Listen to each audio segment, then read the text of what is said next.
Police दी ABDC gate बंद करी अपनी सरकार किमान दिन चलाब आज गुजरातर निचिना राज्य आज 90,000 मानुहर घरत स्मार्ट मीटार इन्स्टल करार पाছত से आँचनी आज बंद करबलगिया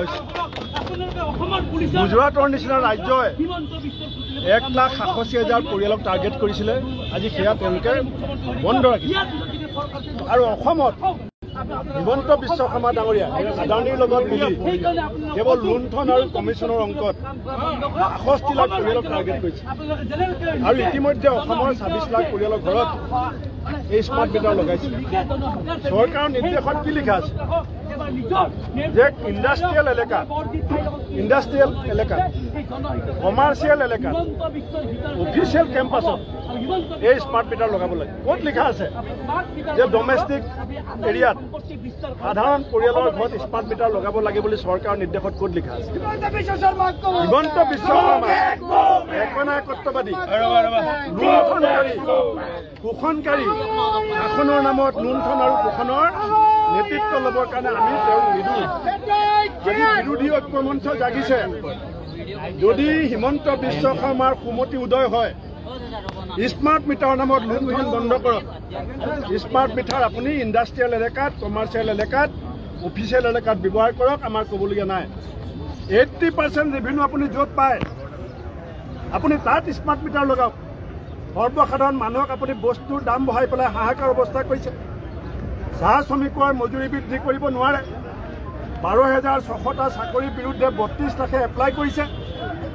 বানপানী গৰাখহনীয়াত মানুহ আক্ৰান্ত হৈছে। 1 লাখতকৈ বেছি পৰিয়াল ভূমিহীন হৈ আছে। আপুনি আচল যিবিলাক সমস্যা সমাধান কৰিব নোৱাৰে, মূল্যবৃদ্ধি নিয়ন্ত্ৰণ কৰিব নোৱাৰে, নিবনুৱা সমস্যা সমাধান কৰিব নোৱাৰে, অসমৰ GDP দেশৰ ভিতৰত শেষলৈকে গৈছে।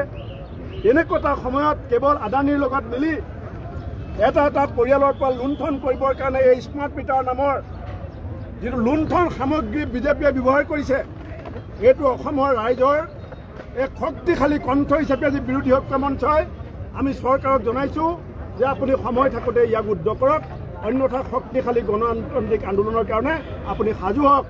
সময় আহিব, মানুহে ঘৰৰ পৰা স্মাৰ্ট মিটাৰ নিজে খুলি পথাৰত দলিয়াই দিব।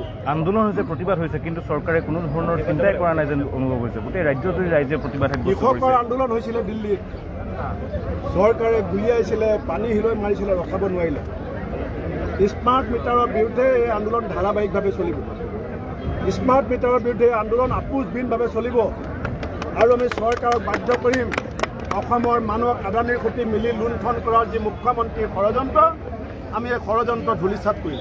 আজিৰ দিনটোতো দেখিবলৈ পোৱা গৈছে আৰক্ষী বাহিনী নিয়োগ কৰা হৈছে প্ৰতিবাদ। আৰক্ষী ঠিক আছে, আৰক্ষীয়ে আইন ৰক্ষা কৰিবৰ কাৰণে আহিছিল। হিমন্ত বিশ্ব শৰ্মাক মই জনাইছোঁ, আপুনি 25টা যেতিয়া বোম ফুটে তেতিয়া আপোনাৰ আৰক্ষী ক'ত শুই থাকে? অসমত যেতিয়া 25টা বোম যেতিয়া স্থাপন হয় তেতিয়া আপোনাৰ পুলিচ ক'ত শুই থাকে? 18,000টা নাৰীজনিত কেছৰ FIR কৰিছে অসমত, আপোনাৰ পুলিচ ক'ত শুই থাকে? আজি যেতিয়া অসমৰ মানুহৰ বেদনাক লৈ পেলাই আমি যেতিয়া ৰাজপথলৈ আহিছোঁ তেতিয়া আপোনাৰ পুলিচে সাৰ পায়। আৰু বোম বিচাৰিবৰ কাৰণে আপোনাক পৰেশ বৰুৱাই খবৰ দিব লাগে, ৰেপ কেছৰ খবৰ আপোনাক ৰাইজে দিব লাগে।